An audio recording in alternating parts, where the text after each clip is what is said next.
Welcome to the Fear and Greed Afternoon Report for Tuesday, the 11th of October 2022. I'm Sean Aylmer. Every afternoon, we've got the 5 stories that happened today that you need to know about. Let's jump into it.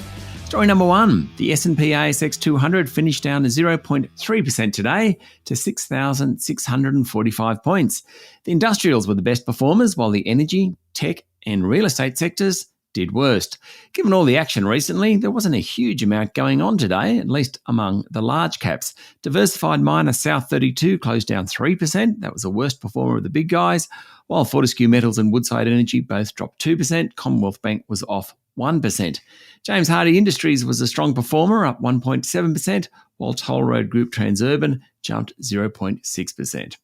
Story number 2, the federal government is riding high since its election victory, slightly increasing its lead over the opposition in a Sydney Morning Herald The Age survey. The Liberal Party's primary vote has gone from 28% to 26%, while Labor's primary vote has held steady at 39%. The Greens have gone from 10% to 12%. Voters have swung toward Labor to back its handling of more than a dozen major policy challenges ahead, with 36% naming the party as best to handle the economy compared to 30% who prefer the coalition.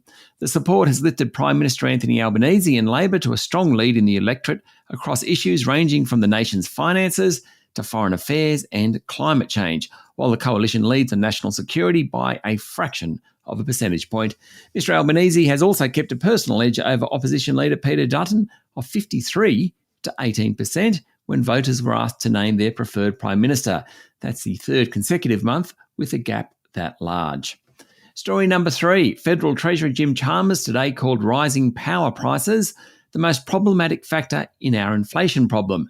He said rising power prices were the result of what's happening around the world, extreme weather that's disrupted power stations, and the fact that Australia hasn't had a stable policy environment for energy. The comments came after several CEOs of energy companies agreed that retail electricity prices will rise 35% next year. And the Australian Competition and Consumer Commission Chair, Gina Cass-Gottlieb, said the median household electricity bill had risen $300 since April. Dr. Chalmers is on his way to Washington for the International Monetary Fund World Bank annual meeting. It will be a grim affair with the outlook for the global economy deteriorating and recession likely in several major economies. Ahead of boarding the plane, Dr. Chalmers said a global recession has gone from a possibility to a probability, but he didn't think Australia would go into recession. Story number 4, retailer Baby Bunnings share price tumbled 20% today after it warned its profits had been hammered by inflation and the weak Aussie dollar. It's a good case study in how the global economy is affecting local retailers. The Australian economy is going okay, and total sales at Baby Bunting in the September quarter were up 12%. But input costs surged with domestic freight prices higher and the weaker Aussie dollar upping the cost of imported products needed to stock the shelves. The maternity and baby goods retailer was a high flyer during the pandemic, with the share price hitting more than double what it closed at yesterday. And finally, story number 5, US President Joe Biden condemned the utter brutality of Russia's missile barrage at civilian targets in Ukraine overnight, a significant escalation of the conflict now in its 8th month. Mr. Biden didn't specify how the US would respond to the attacks, but signalled he could approve new sanctions on Russia and weapons shipments to Ukraine, according to Bloomberg.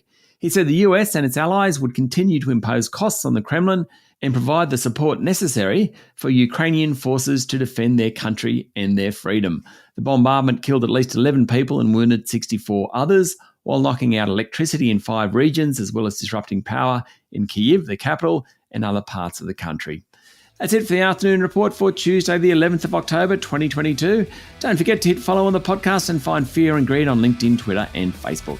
Joe Michael Thompson and I tomorrow morning for the Fast 5 by Fear and Greed, the top 5 business stories you need to know in just 5 minutes. I'm Sean Aylmer. Enjoy your evening.